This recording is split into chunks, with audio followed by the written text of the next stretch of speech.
আপনারা যারা আমেরিকার ডিপ স্টেট সম্পর্কে অবগত, তারা নিশ্চয়ই জানেন যে এই মুহূর্তে পৃথিবীর ৮০টি দেশে মার্কিন যুক্তরাষ্ট্রের সামরিক ঘাঁটি আছে। আবার বলছি, এই মুহূর্তে পৃথিবীর ৮০টি দেশে মার্কিন যুক্তরাষ্ট্রের সামরিক ঘাঁটি আছে।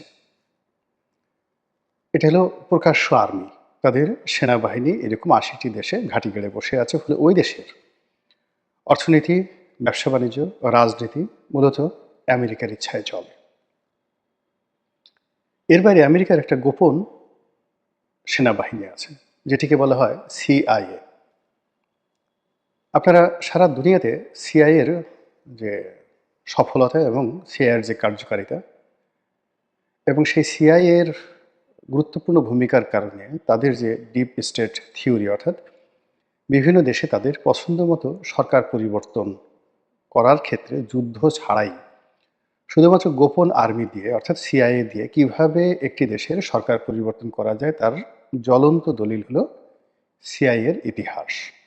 বলা হয়ে থাকে ১৯৫০ থেকে আজকের দিন পর্যন্ত, অর্থাৎ ২০২৫ সাল পর্যন্ত গত ৭৫ বছরে পৃথিবীর ১০০টি দেশে আমেরিকা তাদের পছন্দ মতো সরকারকে প্রতিষ্ঠা করেছে এবং অপছন্দের সরকারকে উচ্ছেদ করেছে কোনো রকম যুদ্ধ ছাড়া। তাহলে কি হলো? ৮০টি দেশে সরাসরি সেনাবাহিনী আর ১০০টি দেশের সরকার পরিবর্তন সিআইএর মাধ্যমে। সাম্প্রতিক সময় বাংলাদেশের কথা খুব আলোচিত হচ্ছে, শ্রীলঙ্কার কথা আলোচিত হচ্ছে এবং পাকিস্তানের ইমরান খানের ক্ষমতাচ্যুতি। এই তিনটি একেবারে পাক ভারত উপমহাদেশের একেবারে জলজৈল উদাহরণ। এরপর আপনি যদি আফ্রিকাতে যান, ল্যাটিন আমেরিকাতে যান, মধ্যপ্রাচ্যে যান, সেটা আরও অনেক লম্বা। তো এভাবে যারা গবেষক, সিআইএ নিয়ে যারা গবেষণা করেন, তারা গত ৭৫ বছরে ১০০টি সরকার পরিবর্তন হয়েছে সিআইএর ইচ্ছায়। ৩ নম্বর হলো তাদের শক্তিশালী ডলার। তো তারা এই শক্তিশালী ডলারের মাধ্যমে কত দেশের যে রাজনীতি, অর্থনীতি সব কিছু ভেঙে চুরমার খান করে দিয়েছে, যা নিয়ে যদি ইতিহাস লেখা হয়, এনসাইক্লোপিডিয়া ব্রিটানিকার একটার পর একটা ভলিউম শেষ হয়ে যাবে। বাংলাদেশকে কেন্দ্র করে আমেরিকার যে ডিপ স্টেট পলিসি, এটা ১৯৭০ সন থেকে তারা শুরু করেছে। অর্থাৎ যখন এটি পাকিস্তানের একটি প্রদেশ ছিল, ঠিক সেই সময়টিতেই, যেহেতু পাকিস্তান তাদের ঘনিষ্ঠ বন্ধু, তারা এই পূর্ববঙ্গে হোসেন সৈয়দ সরওয়ার্দিকে রিক্রুট করে তাদের এজেন্ট হিসাবে। মূল কারণটা হলো যে এই অঞ্চলে কমিউনিস্ট এবং ভারত তাদের যে আধিপত্য, সেই আধিপত্যকে মোকাবেলা করার জন্য ৬০-এর দশক থেকে তাদের একটা মাস্টার প্ল্যান ছিল। আপনারা জানেন যে পণ্ডিত জওহরলাল নেহরুর সরকার মূলত সেই রাশিয়া ঘেঁষা বামপন্থী সরকার ছিল। অন্যদিকে সেই ডক্টর বিধানচন্দ্র রায়ের আমল থেকে পুরো পশ্চিমবঙ্গ, সেখানে বামপন্থী সরকারের জয় জয়কার। অন্যদিকে চীন, কমিউনিস্ট রাষ্ট্র চীন, রাশিয়া, পূর্ব ইউরোপ, পুরো ৫০ এবং ৬০-এর দশকে সারা দুনিয়াতে যেভাবে কমিউনিজমের জয় জয়কার শুরু হয়েছিল, সেক্ষেত্রে কেবলমাত্র পাকিস্তান ছাড়া পাক ভারত উপমহাদেশে তাদের কোনো বিশ্বস্ত বন্ধু ছিল না। তো পাকিস্তানের এই অংশটিকে তারা আলাদাভাবে শক্তিশালী করার জন্য একটা মাস্টার প্ল্যান তারা করেছিল এবং সেই মাস্টার প্ল্যানের বিপরীতে তাদের আরেকটা যেটা ছিল ডক্টরিন ছিল, নেহেরু ডক্টরিন।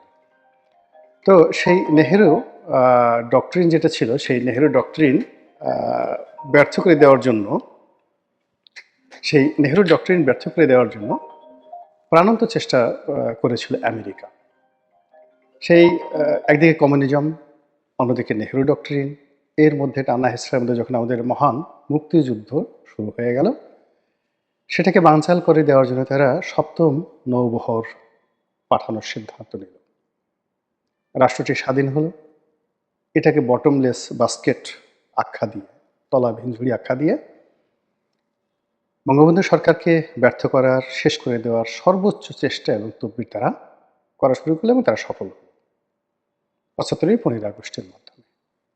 তো সেই যে আমেরিকার যে ডিপ স্টেট পলিসি, এটা এসে ৮০-র দশকে নীতিগতভাবে তারা কিছু সিদ্ধান্ত পরিবর্তন করে। এর কারণ হলো তারা যেভাবে কমিউনিজমকে শত্রু মনে করেছিল, সেটা সোভিয়েত ইউনিয়নের পতনের পরে সেই ভয়টা তাদের কেটে যায়। পূর্ব ইউরোপের পতনের পরে সেই ভয়টা কেটে যায়, বার্লিন ওয়ালের পতনের পরে সেই ভয়টা কেটে যায়। কিন্তু সেই ২০০০ সন থেকে তাদের নতুন আতঙ্ক দেখা দেয় সেই চীন নীতি, মানে চীনের উত্থান। এবং চীনের যে উত্থান, সেই উত্থানটাকে তারা সাবেক সোভিয়েত ইউনিয়ন বা কমিউনিজমের উত্থানের চাইতে আরও ভয়াবহ মনে করে।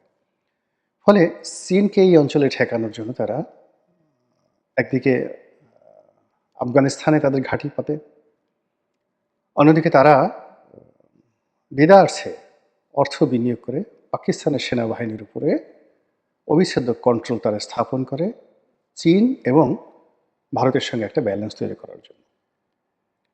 তারা ভারতের সঙ্গে একটা ঘনিষ্ঠ বন্ধুত্ব গড়ে তোলে, আবার তার সঙ্গে সঙ্গে ভারত যেন ভেঙে না যায় সেখানে একটা তারা ভারতকে থ্রেটের উপর রাখার জন্য ভারতের অনেকগুলো বিচ্ছিন্নতাবাদী সংগঠনের সঙ্গে তারা সম্পর্ক স্থাপন করে। তো সেই দিক থেকে বে অফ বেঙ্গল, অর্থাৎ আমাদের যে বঙ্গোপসাগর, সেই বঙ্গোপসাগরে তাদের একটি ঘাঁটি দরকার এবং বাংলাদেশের মতো একটা ভূখণ্ডে তাদের একটা ঘাঁটি দরকার। এবং এখানে তাদের একেবারে পরীক্ষিত, জাস্ট লাইক কাতার, জাস্ট লাইক সংযুক্ত আরব আমিরাত, দুবাই, এরকম বিশ্বস্ত তাবেদার ঘনিষ্ঠ বন্ধু দরকার বাংলাদেশে। এবং সেই চেষ্টা তারা করে আসছে, কিন্তু গত 15 বছর ধরে শেখ হাসিনার সঙ্গে তারা আসলে পেরে ওঠে। এটা শেখ হাসিনার ভুল হতে পারে, শেখ হাসিনার সঠিক হতে পারে, সেটা ভিন্ন বিষয়। কিন্তু শেখ হাসিনাকে তারা যেভাবে চেয়েছিল ঠিক ওভাবে শেখ হাসিনা তাদেরকে রেসপন্ড করেনি। তো যাই হোক, এই জন্য শেখ হাসিনাকে সরানোর জন্য তাদের যে ডিপ স্টেট পলিসি, সেটি 2018 সনের আগের থেকেই, মানে 2016-17 সন থেকে তারা ক্রমাগত দুটো কাজ একসাথে চালাচ্ছিল। শেখ হাসিনার পতন, তাদের তাবেদার তৈরি করা এবং তাদের ডিপ স্টেট পলিসিটাকে এই অঞ্চলে চালু করা। এবং ওই পলিসির মধ্যে আমাদের পার্বত্য অঞ্চল, আমাদের সেই রোহিঙ্গা সমস্যা এবং সেন্ট মার্টিন দ্বীপ, এইগুলো নিয়ে পর্দার আড়ালে যা কিছু হয়েছে শেখ হাসিনা মুখারা রমণীর মতো ফটাফট করে সব কথা বলে দিয়েছেন। বলে দেওয়ার পর তারা শেখ হাসিনাকে মোটামুটি খরচের খাতায় ফেলে দেয়। এবং এই যে তাদের যে খরচের খাতায় ফেলে দেওয়ার যে সিদ্ধান্তটি, এই সিদ্ধান্তটি তারা নিয়েছিল 2023 সনে।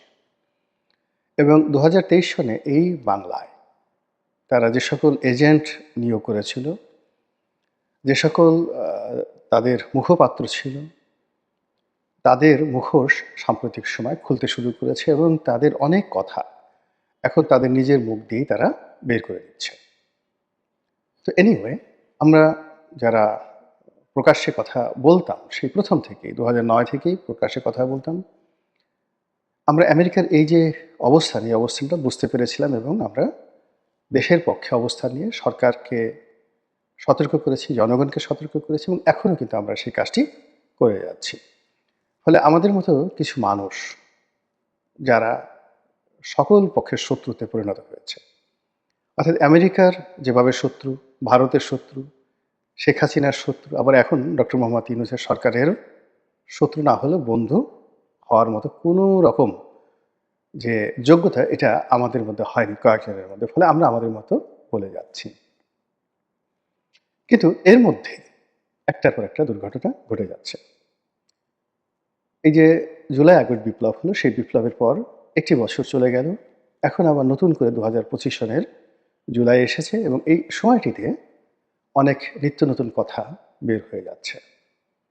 সেখানে ম্যাটিকুলাস ডিজাইন, শেখ হাসিনার পতনের জন্য ম্যাটিকুলাস প্ল্যান, এটা নিয়ে যেভাবে খুব জোরালো কথাবার্তা হচ্ছে, আবার যারা এই প্ল্যানের অন্তর্ভুক্ত নয় কিন্তু গণতান্ত্রিক পদ্ধতিতে নির্বাচন করে ক্ষমতায় আসার জন্য যারা নিজেদেরকে সবচেয়ে যোগ্য ভাবে, সেই বিএনপির মতো দল, তারা এই ম্যাটিকুলাস প্ল্যানের কিছুই জানত না।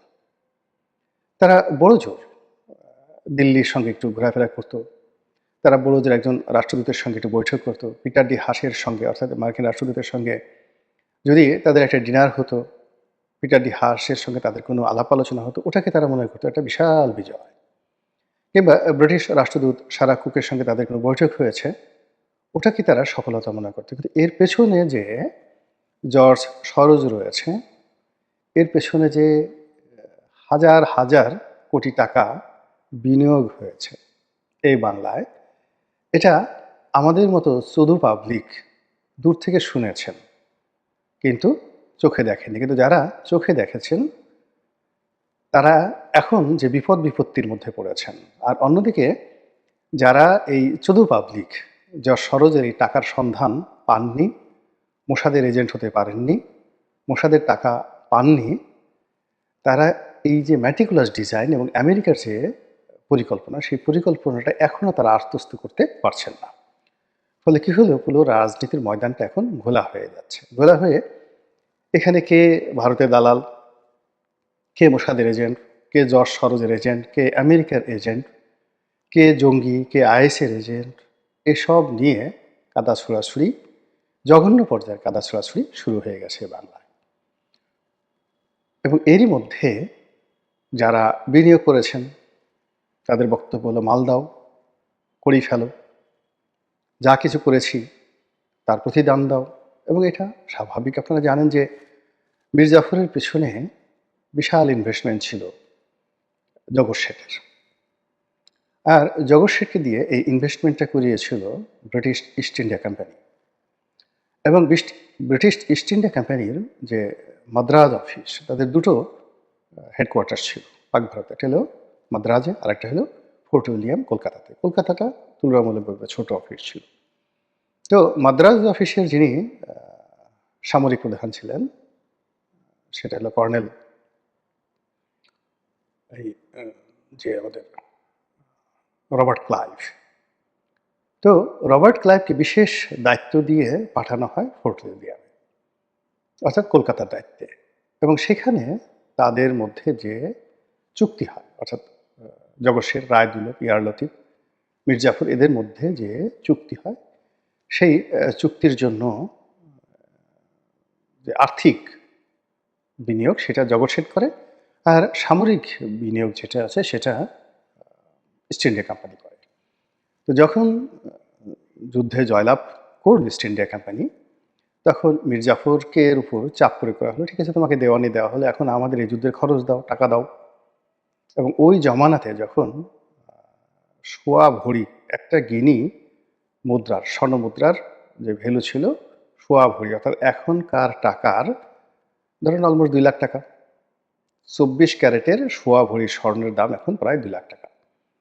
তো তখন বাংলার রাজভাণ্ডার থেকে ইমিডিয়েটলি তাদেরকে 2 কোটি টাকা, অর্থাৎ 2 কোটি স্বর্ণ মুদ্রা মীর জাফরকে দিতে হয়েছিল ইস্ট ইন্ডিয়া কোম্পানিকে।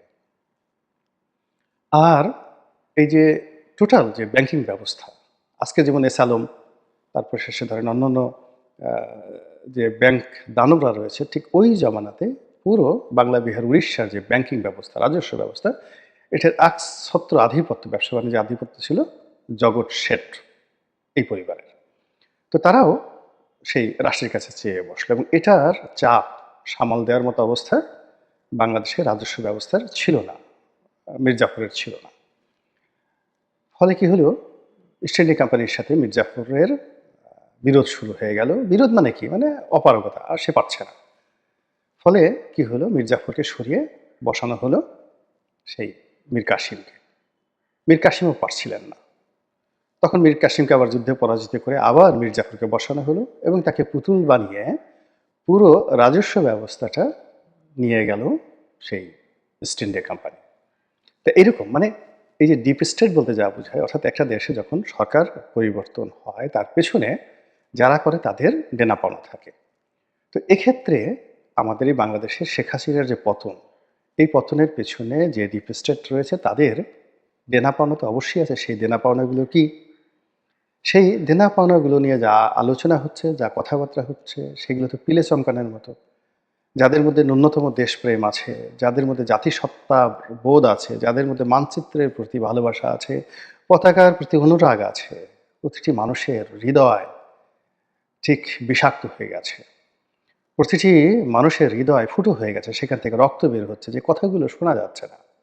এরই মধ্যে যখন শোনা যাচ্ছে যে আমাদের সেই আমেরিকা এটা চাচ্ছে, ওটা চাচ্ছে, এর মধ্যে যখন শোনা যাচ্ছে আমেরিকার পররাষ্ট্রমন্ত্রী কথা বলছে আমাদের প্রধান উপদেষ্টার সঙ্গে, কি কথা তাহাদের সঙ্গে আমরা কিছুই জানি না, হালকা পাতলা যে সকল কথাবার্তা আমাদের সোর্স থেকে অর্থাৎ বাংলাদেশের সরকারের পক্ষ থেকে বলা হচ্ছে, এগুলো আমাদের রক্তক্ষরণ বন্ধ হচ্ছে না, বরং অজানা আশঙ্কা, অজানা ভয়, অজানা আতঙ্ক আমাদেরকে তাড়া করছে। এরই মধ্যে অর্থনীতির অবস্থা, ব্যবসা বাণিজ্যের অবস্থা কিচ্ছু বললাম না।